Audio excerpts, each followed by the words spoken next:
आपका स्वागत है नॉट एवरेज स्टोरीज पर, जहां हम आपको दिखाते हैं वो कहानियां जो आपके रोंगटे खड़े कर देंगी। आज की कहानी में हम आपको ले चलेंगे एक ऐसे रहस्यमयी सफर पर जहां एक व्यक्ति पर काला जादू का खौफनाक असर हुआ। कैसे एक अनजानी ताकत ने उसकी जिंदगी को तहस नहस कर दिया और वो इससे कैसे बाहर निकला, ये जानना आपके लिए बेहद रोमांचक होने वाला है। ये कोई साधारण किस्सा नहीं, बल्कि एक ऐसी दास्तान है जो आपको अंत तक बांध कर रखेगी। तो बने रहिए हमारे साथ और जानिए इस रहस्य के पीछे की खौफनाक सच्चाई। दोपहर के 2 बजे का समय था। मैं खाना खाकर लेटा ही था और धीरे धीरे आंख लगने लगी थी। तभी दरवाजे की घंटी बजी। मेरी पत्नी ने जल्दी से दरवाजा खोला। दरवाजे पर 3 लोग खड़े थे, एक पुरुष, एक महिला और लगभग 20-22 साल की एक युवती। उन्हें देखते ही मैंने पहचान लिया कि ये लोग शायद किसी पैरानॉर्मल इन्वेस्टिगेशन के सिलसिले में मेरे पास आए हैं। मैंने उन्हें अंदर आने को कहा। वे अब घर में आकर हॉल के सोफे पर बैठ गए। वह पुरुष लगभग 50 साल का लग रहा था। उनके पहनावे से लग रहा था कि वे सभी एक अच्छे परिवार से ताल्लुक रखते हैं। मैंने उनसे बातचीत शुरू की और पूछा, बोलिए सर, मैं आपकी क्या मदद कर सकता हूँ? उन्होंने एक बार अपने साथ आई महिला और उस युवती की ओर देखा और हल्का सा गला साफ करते हुए मुझसे बात करने लगे। उन्होंने कहा, साहब, मेरा नाम नामदेव गायकवाड़ है। और अपने साथ आई महिला की ओर इशारा करते हुए बोले, यह मेरी पत्नी सुनंदा है। फिर युवती की ओर इशारा करते हुए कहा, यह मेरी बेटी प्राची है। उन्होंने बताया, हमारा पूरा परिवार पढ़ा लिखा है। मैं और मेरी पत्नी दोनों शिक्षक हैं और हमारी बेटी अभी इंजीनियरिंग के 3रे वर्ष में है। सब कुछ ठीक चल रहा था, लेकिन अचानक हमारे घर में अजीब घटनाएं होने लगी। हमें समझ नहीं आ रहा था कि ये सब किस वजह से हो रहा है। हम लोग पढ़े लिखे हैं, इसलिए भूत प्रेत जैसी बातों पर कभी विश्वास नहीं करते थे। लेकिन अब जो कुछ भी हमारे साथ हो रहा है, उसे देखकर हमें भी ऐसा लगता है कि सचमुच इस दुनिया में भूत प्रेत, नकारात्मक ऊर्जा जैसी चीजें अस्तित्व में हो सकती हैं। और इसी कारण से हमें आपका नंबर मिला। हम आपके कई लेख पढ़ चुके हैं और आपकी कुछ केसें भी सुनी हैं। इसीलिए हमें लगा कि शायद आप ही हमें इस समस्या से बाहर निकाल सकते हैं। तब मैंने उनसे कहा, आप जो कह रहे हैं वह बिल्कुल सही है। इस दुनिया में सच में नकारात्मक ऊर्जा होती है, लेकिन जब तक ये सारी चीजें खुद हमारे साथ नहीं घटती, तब तक हम उन पर विश्वास नहीं करते। अब मुझे पूरी तरह से बताएं कि आपके साथ वास्तव में क्या क्या हुआ है, और कृपया कुछ भी छिपाने की कोशिश न करें। अगर आपने मुझे सच सच बताया तो ही मैं इस समस्या का कोई समाधान निकाल पाऊंगा। इसके बाद उन्होंने एक बार फिर अपनी पत्नी और बेटी की तरफ देखा और बोलना शुरू किया। उन्होंने कहा, 2 महीने पहले की बात होगी। हम सब बहुत खुश थे क्योंकि मेरी बेटी प्राची का 2 महीने पहले ही शादी तय हो गया था। लड़का भी कोई बाहर का नहीं, मेरी बहन का बेटा है। वह प्राची की बुआ के बेटे का नाम अभिषेक है और वह भी बहुत ही शिक्षित है। वह अमेरिका में काम करता है और महीने के अच्छे खासे पैसे कमाता है। बचपन से ही प्राची और अभिषेक साथ ही बड़े हुए थे। मैंने अपनी पत्नी से बात की और उसे भी अभिषेक बहुत पसंद था। जब मैंने प्राची से पूछा तो उसने तुरंत हाँ कहा। इसलिए अब इस रिश्ते में कोई मना करने या बहाने बनाने की बात नहीं थी।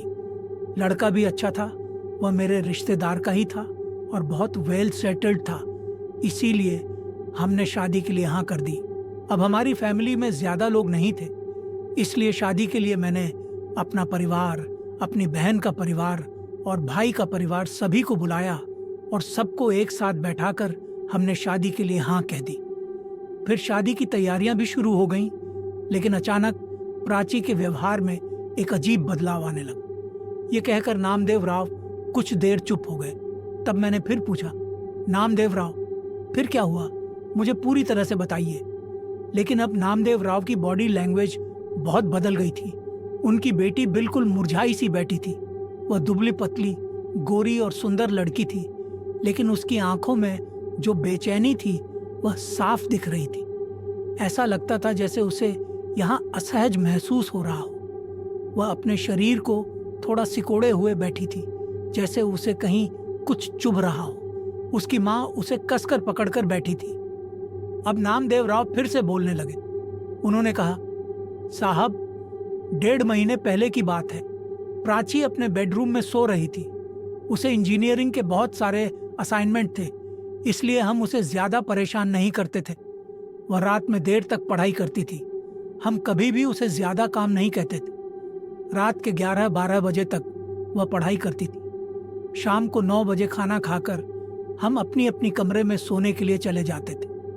प्राची अपने कमरे में पढ़ाई कर रही थी, लेकिन करीब रात के 12:30 पर अचानक हमें प्राची के कमरे से जोर से चिल्लाने की आवाज आई।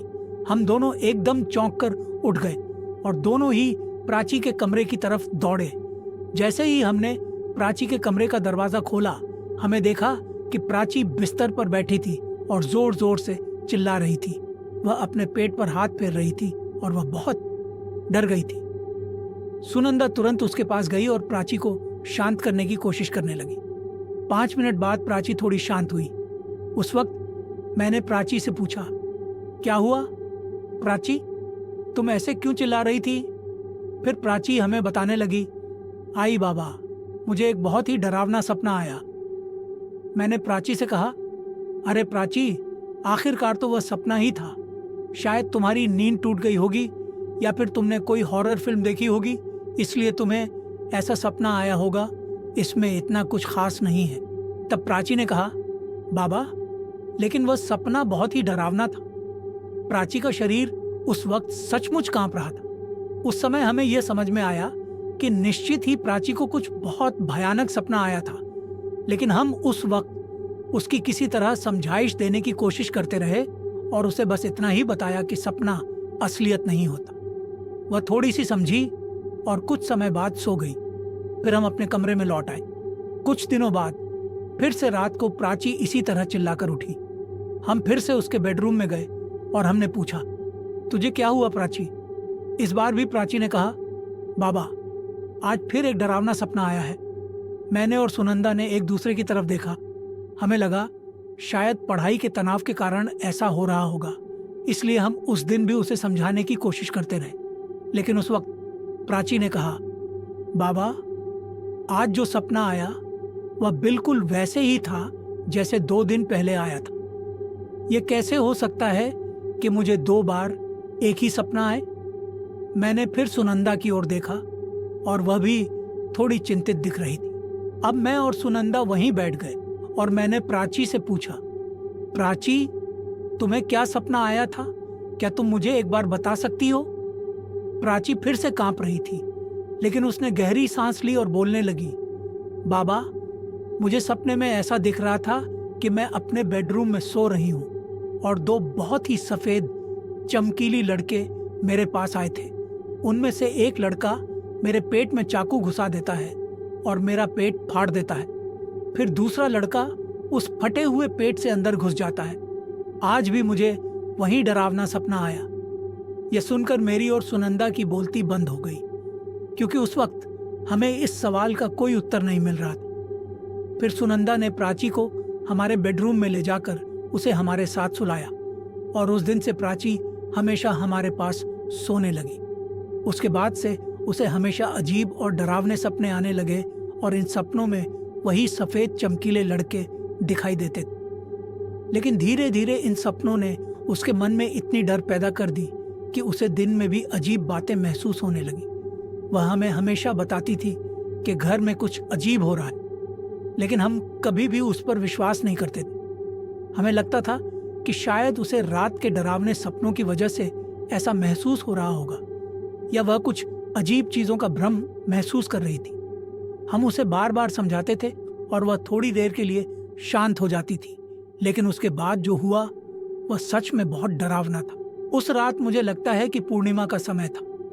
अचानक रात को मेरी नींद खुल गई, क्योंकि हमारे घर की बरामदे से झूले की आवाज आ रही थी। हमारे घर के बरामदे में एक लोहे का झूला है और इतनी रात को उस झूले की आवाज सुनकर मैं थोड़ा चौंक कर जाग गया।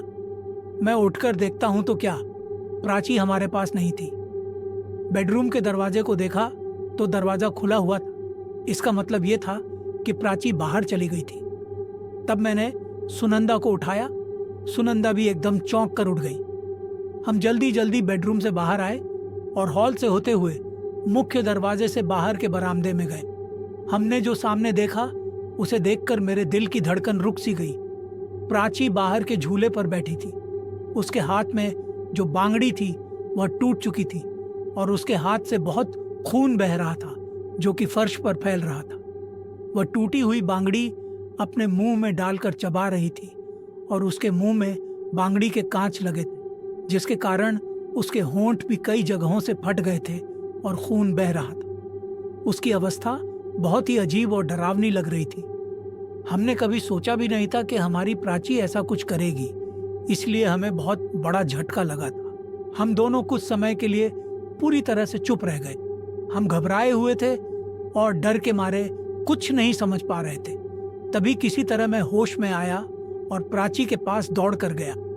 मैंने उसकी हाथ से वह कांच की बांगड़ी छीनकर दूसरी ओर फेंक दी। सुनंदा भी दौड़ते हुए पास आई। उसने प्राची के मुंह से कांच के टुकड़े बाहर निकाले। प्राची के मुंह में काफी घाव हो गए थे।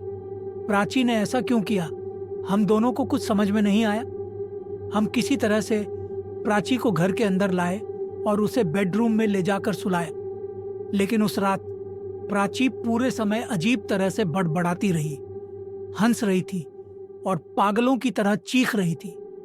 अगले दिन हम प्राची को अच्छे अस्पताल में ले गए। उसकी सारी जांच करवाई, लेकिन रिपोर्ट पूरी तरह से सामान्य आई। जब हमने डॉक्टरों को बताया कि प्राची ने रात को क्या किया, तो उन्होंने हमें एक मानसिक स्वास्थ्य विशेषज्ञ के पास जाने की सलाह दी। इस सलाह से हमें बहुत धक्का लगा।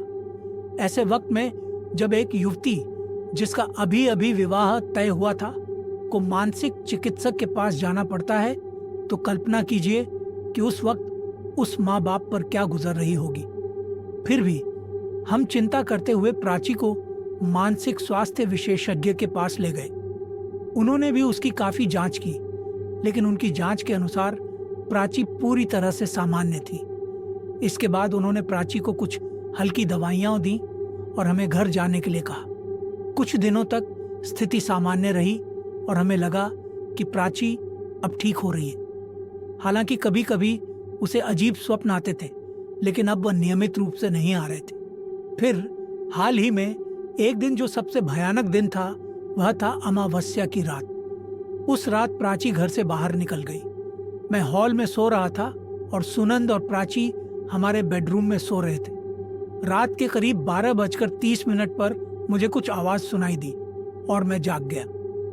मैं उठकर देखता हूं तो हमारा घर का दरवाजा पूरी तरह से खुला हुआ था। फिर मैंने बेडरूम के दरवाजे की तरफ देखा, वह भी खुला हुआ था।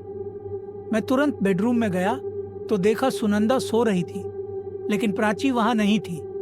मैंने सुनंद को जगाया और उसे पूछा, सुनंदा, प्राची कहाँ है? वह भी चौंक कर जागी और कहा, मुझे नहीं पता, मैं तो अभी जागी हूं। हम दोनों डर के मारे घबराए हुए थे और हम दौड़ते हुए घर से बाहर निकले। मैं घर के आंगन में इधर उधर प्राची को ढूंढने लगा, लेकिन वह कहीं नहीं दिखी। फिर मैं घर के सामने वाली सड़क पर गया और टॉर्च लेकर प्राची को ढूंढने के लिए थोड़ी दूर तक चला। अचानक मेरी टॉर्च की रोशनी में जो मैंने देखा, उसे देखकर मेरे पैरों तले जमीन खिसक गई। मैं जो देख रहा था उस पर मुझे विश्वास ही नहीं हो रहा था, और साहब, मुझे यह बताने में भी बहुत अजीब लग रहा है। प्राची सड़क पर चल रही थी और सबसे अजीब बात यह थी कि वह पूरी तरह से नग्न थी। मेरी धड़कन तेज हो गई और मुझे डर के मारे पसीने से लथपथ हो गया। मैंने जल्दी से घर की ओर दौड़कर चादर ली और सुनंदा को बताया कि क्या हुआ। वह डर के मारे नीचे बैठ गई। फिर मैंने उसे कैसे भी सजा बजाकर समझाया और कहा कि उसे प्राची को तुरंत घर लाना होगा। सुनंदा चादर लेकर बाहर गई और उस चादर से प्राची को लपेटकर घर वापस ले आई। जब प्राची होश में आई तो उसे यह महसूस हुआ कि उसने जो कुछ किया वह उसे याद नहीं है। जब हमने उससे पूछा तो उसने कहा कि उसे जो भी करना पड़ा वह उसके हाथ में नहीं था। ये सब कुछ उसके साथ कुछ और ही करवा रहा था। इस बात को सुनकर हमें बहुत चिंता हुई। सोचिए, अगर किसी ने हमारी बेटी को इस हालत में देखा होता तो हमारी इज्जत का क्या होता, और अगर ये सब बाहर जाता तो उसका रिश्ता भी टूट सकता था। उस दिन हमें पहली बार लगा कि शायद उसे किसी भूत प्रेत की बाधा हो सकती है, और इसी कारण हमें जब आपका नंबर मिला तो हम सीधे आपके पास आए। अब आप ही बताइए हमें क्या करना चाहिए। मैंने नामदेव राव की बात ध्यान से सुनी और फिर उन्हें शांति देने के लिए कहा, देखिए नामदेव राव, जो भी हुआ वह आपकी बेटी के काबू से बाहर था। किसी न किसी बुरी शक्ति का हाथ जरूर है, इसलिए आपको खुद को दोषी नहीं समझना चाहिए। अब यह वक्त है कि आपको मजबूत बने रहना चाहिए। मेरी बात सुनकर उन तीनों को थोड़ी राहत महसूस हुई। फिर मैंने नामदेव राव से पूछा, नामदेव राव, अब तक जो आपने बताया, मुझे ऐसा लगता है कि प्राची पर किसी ने काला जादू किया है। जैसे ही मैंने काला जादू शब्द का उच्चारण किया, नामदेव राव का चेहरा डर से सफेद पड़ गया। वह घबराए हुए खड़े हो गए और उनके मुंह से निकल पड़ा, साहब यह कैसे हो सकता है। मैंने उन्हें शांत करते हुए कहा, हाँ साहब, यह संभव है। मैंने कई ऐसी घटनाओं का सामना किया है और मैंने इन घटनाओं को संभाला भी है। नामदेव राव ने मुझसे पूछा, हमारे ऊपर कोई काला जादू क्यों करेगा, और खासकर मेरी बेटी पर ही क्यों? उसने कभी किसी का बुरा नहीं किया, वह तो बस स्कूल और कॉलेज तक ही सीमित रही है। मैंने नामदेव राव को समझाते हुए कहा, नामदेव राव, हर बार यह जरूरी नहीं कि हमने कुछ गलत किया हो। कभी कभी हमारे साथ जो अच्छा होता है वह भी दूसरों को अच्छा नहीं लगता। इसके बाद मैंने नामदेव राव से पूछा, क्या कभी आपकी किसी के साथ कोई दुश्मनी हुई है, जैसे कि खेत के लिए लड़ाई या जमीन के बंटवारे के लिए कोई झगड़ा हुआ हो? नामदेव राव ने कहा, ऐसा कुछ भी नहीं हुआ है और हमारे पास कोई खास पड़ोसी भी नहीं है। सिर्फ मेरे भाई का घर पास में है और अब वह भी इस दुनिया में नहीं रहे, बस उनकी पत्नी और बेटी वहीं रहते हैं। फिर मैंने नामदेव राव से पूछा, क्या आपके कामकाजी स्थान पर कभी किसी से कोई लड़ाई या विवाद हुआ हो? इस पर भी उन्होंने नकारात्मक उत्तर दिया। मैं हर दिशा से जांच कर रहा था, लेकिन मुझे कुछ भी हाथ नहीं लग रहा था। तब मैंने नामदेव राव से कहा, नामदेव राव, इस मामले का हल निकालने के लिए मुझे एक दिन आपके घर आना होगा। आप मुझे अपना पता दे दीजिए और मैं कल सुबह आपके घर आता हूँ। नामदेव राव ने मुझे उनका पता लिखकर दे दिया और वे वहां से चले गए। मैं काफी देर तक इस मामले पर विचार करता रहा। मुझे लगा कि कहीं कुछ महत्वपूर्ण चीज मैंने मिस तो नहीं की। तभी मुझे एक बात समझ में आई। प्राची के साथ जो घटनाएं घटने लगी थीं, वे उसकी शादी के बाद ही शुरू हुई थी। इसका मतलब ये भी हो सकता है कि प्राची की शादी किसी को पसंद नहीं आई हो और शायद किसी ने प्राची की शादी रुकवाने के लिए उसके साथ कुछ बुरा कर दिया हो। हालांकि इस विचार के पीछे कोई ठोस प्रमाण नहीं था और मुझे इस रहस्य का पता लगाने के लिए नामदेव राव के घर जाना ही पड़ा। अगले दिन सुबह 9 बजे मैं अपने घर से निकला। लगभग 2 घंटे की यात्रा के बाद मैं नामदेव राव के घर पहुंचा। नामदेव राव के घर के आंगन में मैंने अपनी कार पार्क की, फिर अपनी बैग से सारे ज़रूरी सामान निकाले। बैग में मुझे जो चीज़ें चाहिए थी वे थीं EMF detector, infrared camera, night vision camera और अन्य ज़रूरी उपकरण। इन सभी चीज़ों के साथ मैं नामदेव राव के घर की ओर बढ़ने लगा, लेकिन इस बार मैं थोड़ा धीमे धीमे चल रहा था क्योंकि मुझे घर का निरीक्षण करना था।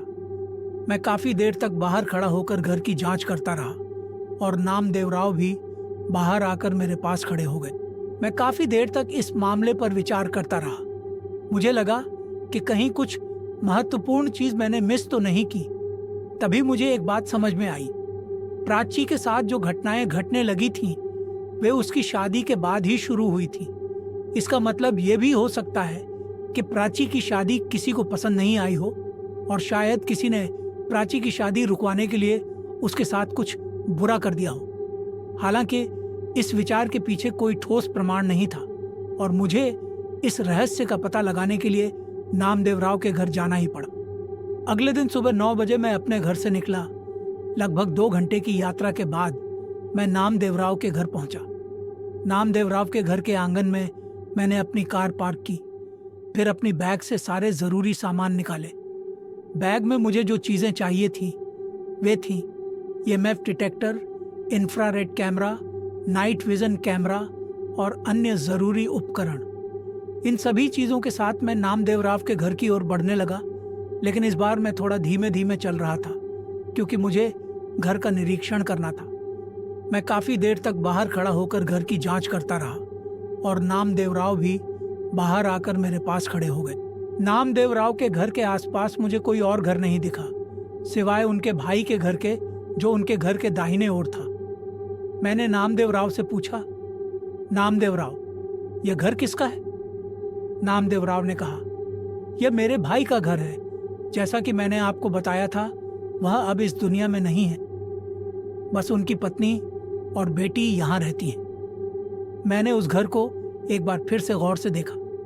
उस घर से एक 40 से 45 साल की महिला आंगन में खड़ी दिखाई दी और उसके साथ एक 23 से 24 साल की लड़की भी थी। कुछ समय तक मैं बाहर खड़ा होकर देखता रहा, फिर मैंने घर के अंदर प्रवेश किया।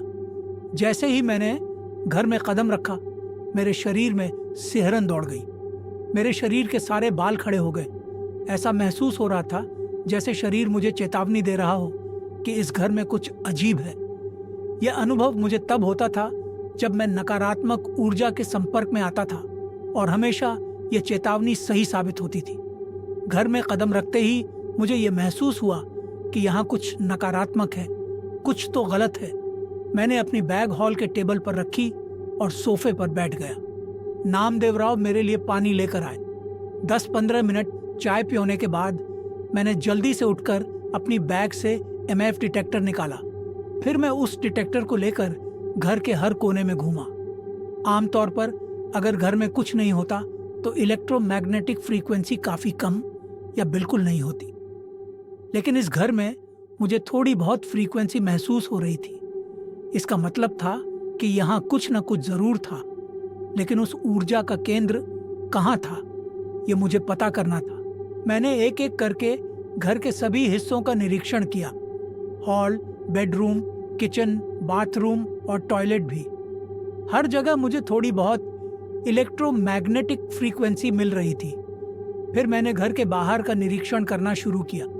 जब मैं घर के पिछवाड़े की तरफ बढ़ा तो मेरे EMF डिटेक्टर की स्क्रीन पर अचानक से बहुत ज़्यादा फ्रीक्वेंसी दिखने लगी। मुझे समझ में आ गया कि यही वह जगह है जिसका मैं इतने समय से इंतज़ार कर रहा था। मैंने नीचे देखा तो मुझे कुछ खुदे हुए जैसा दिखा। नामदेव राव मेरे साथ थे और मैंने उन्हें कहा, नामदेव राव, यहाँ कुछ खोदने के लिए लाओ। वह फावड़ा लेकर आए। मैंने नामदेव राव से 1-2 जगहों पर थोड़ी सी खुदाई करने को कहा। उन्होंने फावड़े से थोड़ी सी मिट्टी निकाली और अचानक उनके फावड़े को कुछ टकराया। मैंने उन्हें रुकने का इशारा किया और पीछे हटने को कहा। अब मैंने नीचे बैठकर भगवान का नाम लिया और हाथ से थोड़ी सी मिट्टी निकालने लगा। जैसे ही मैंने मिट्टी हटाई, मुझे कुछ लगा। मैंने धीरे धीरे मिट्टी को हटाया और मुझे 2 सींग मिल गए। मैंने उन दोनों सींगों को पकड़ लिया और जोर से खींचते हुए बाहर खींच लिया। तभी जमीन से एक मेंढे का सिर बाहर निकला, जो गले से अलग किया हुआ था और बहुत समय से जमीन में दबा हुआ था, इसलिए उस पर सड़ा हुआ मांस चिपक चुका था, जिससे एक तेज बदबू फैल रही थी। मैंने तुरंत अपने नथुनों को रुमाल से ढक लिया। नामदेव राव बहुत घबराए हुए थे, क्योंकि उनके घर के पीछे ऐसा कुछ दफन होने का ख्याल भी उन्होंने कभी नहीं किया था। अब सुनंदा बाई भी वहां आ गईं और वे दोनों बहुत डर गए थे। नामदेव राव मुझसे बार बार पूछ रहे थे, साहेब ये क्या है और हमारे घर के पीछे ये कहां से आया? मैंने नामदेव राव से कहा, अब हमें इसी का तो पता लगाना है।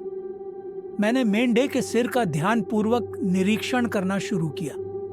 तभी मुझे उसकी दाढ़ी में कुछ दबा हुआ महसूस हुआ। मैंने हाथ डालकर उसमें एक कागज निकाला। कागज निकालते ही मैंने भगवान का नाम लिया और उसे खोलने लगा। जैसे ही कागज को पूरी तरह खोला, उस पर लिखा हुआ देखकर मेरे शरीर में डर की लहर दौड़ गई। जब मैंने वह कागज नामदेव राव की ओर बढ़ाया तो वे और सुनंदाबाई दोनों और 2 कदम पीछे हट गए। उस कागज पर एक भयानक पिशाच की तस्वीर थी और उस कागज में बहुत सी वस्तुएं थीं। उनमें किसी के नाखून, 10-12 बाल और एक छोटा सा सफेद रक्त से सना हुआ कपड़ा था। अब यह स्पष्ट हो गया कि ये सारी वस्तुएं प्राची की थीं, क्योंकि ये उसके ही सामान थे और इनका इस्तेमाल करके उसके ऊपर यह काला जादू किया गया था। मैंने कागज को अपने हाथ में लिया और घर में वापस आकर उसे टेबल पर रखा। फिर मैंने अपने मोबाइल से एक ऐप खोला और उस कागज पर लिखे गए शब्दों का अनुवाद करना शुरू किया। जब अनुवाद सामने आया तो मुझे पता चला कि सच में प्राची के ऊपर किसी ने जादू टोना किया था और वह जादू अब दूसरे चरण में था। अंतिम चरण बहुत ही खतरनाक था और यह प्राची की जान तक ले सकता था। मैंने नामदेव राव और सुनंदा बाई से कहा, तुम्हारी बेटी पर किसी ने जादू किया है, तुम मुझसे कुछ भी छुपाओ मत। मुझे बताओ कि क्या तुम लोगों की किसी के साथ कोई दुश्मनी है, क्योंकि बिना किसी दुश्मनी के ऐसा जादू कोई क्यों करेगा। तब सुनंदा बाई ने मुझे कुछ बताने की कोशिश की और नामदेव राव उन्हें रोकने की कोशिश कर रहे थे। मुझे समझ में आया कि नामदेव राव मुझसे कुछ छुपा रहे थे और अभी भी वे सुनंदा बाई को मुझे सच बताने से रोक रहे थे। मैंने नामदेव राव से कहा, नामदेव राव, उन्हें जो भी बोलना है वो बोलने दो। तब सुनंदा बाई ने मुझसे कहा, साहब, मेरी प्राची का जो शादी का रिश्ता तय हुआ था वो नंदे के लड़के के साथ था। मुझे अपनी बहू बहुत दिनों से चाहिए थी। जो हमारी घर के पास रहती है वह मेरी जाऊं है और उसकी बेटी प्राची से 1 या 2 साल बड़ी है। मेरे भाई और नंदे ने तय किया था कि मेरी भाई की बेटी नंदे के घर जाए, लेकिन अब हमारी सबकी उम्मीदें खत्म हो गईं। नंदे का बेटा बहुत पढ़ा लिखा था, वो विदेश गया था, लेकिन मेरे भाई की बेटी ज्यादा नहीं पढ़ पाई। फिर भी मेरी इच्छा थी कि नंदे का बेटा उसी से शादी करे, लेकिन नंदे के बेटे ने हमारी प्राची को पसंद किया। जब ये सारी बातें तय हो रही थीं, तो हमारी जाऊ और बहन भी हमारे साथ थी। लेकिन जब प्राची का रिश्ता तय हुआ तो उन दोनों माँ बेटी को कुछ अच्छा नहीं लगा। हमें लगा कि वे दोनों इसे स्वीकार करेंगी, लेकिन अब जो प्राची के साथ हो रहा है उसे देखकर मुझे लगता है कि नंदे के बेटे ने ही कुछ किया है। ये सुनकर मुझे पूरी बात समझ में आ गई। मैंने नामदेव राव और सुनंदा बाई से कहा, नामदेव राव, जो हुआ वह नंदे के बेटे को शायद अच्छा नहीं लगा होगा और हो सकता है कि उसकी नाराजगी ने ही कुछ गलत किया हो, लेकिन हमें इसके बारे में सही कदम उठाना होगा। नामदेव राव ने थोड़ी देर सोचा और फिर कहा, साहब, अब हमें क्या करना चाहिए ये आप ही बताइए। मैंने कहा, हम प्राची पर हुए जादू को तोड़ सकते हैं। जो शापित वस्तुएं इस जादू का हिस्सा हैं उन्हें नष्ट कर देंगे, जिससे यह जादू खुद ब खुद खत्म हो जाएगा। फिर आप अपने भाई जाई से बात करें और उन्हें समझाएं। मैं फिर नामदेव राव और सुनंदा बाई से मिलकर उनके घर से बाहर निकल आया। मैंने वह शापित वस्तुएं जो मैंने घर के पास से पाई थी उन्हें एक बैग में डाल लिया और उसे अपनी गाड़ी के डिक्की में रख लिया। फिर मैंने नामदेव राव को विदा लिया और घर से बाहर निकल पड़ा। इसके बाद मैं वहां से बाहर निकलते हुए एक निर्जन स्थान पर रुक गया। उस जगह पर मैंने वो बैग लिया और सड़क से काफी दूर जाकर वहां सूखी लकड़ियां इकट्ठी की। फिर मैंने आग जलाई और उस आग में वो बैग डाल दिया। जैसे ही बैग आग में डाला, उसकी वस्तुएं जलने लगीं और उसमें से काला धुआं निकलने लगा। ऐसा लग रहा था जैसे बैग में मौजूद बुरी शक्तियां आग में जलकर भस्म हो रही हों। काफी समय तक वह बैग जलता रहा और अंत में जब सारी चीजें जलकर पूरी तरह से राख हो गईं, तब मैंने वहां से अपनी कार की ओर चलना शुरू किया। 1 महीने बाद नामदेव राव मुझे मिलने आए और इस बार वे अपने पूरे परिवार के साथ थे। वे पहले से काफी शांत और खुशहाल नजर आ रहे थे। जैसे ही वे मुझे मिले, नामदेव राव ने कहा, साहब, अब प्राची बिल्कुल ठीक हो गई है और 15 दिनों में हम उसका विवाह भी तय करने जा रहे हैं। ये कहकर उन्होंने प्राची के विवाह का निमंत्रण पत्र मेरी हाथों में रखा और फिर वे वापस चले गए। उनके जाने के बाद मेरे चेहरे पर एक संतोषजनक मुस्कान आ गई, क्योंकि मैंने प्राची को उस बुरी शक्ति से मुक्त करवा दिया था।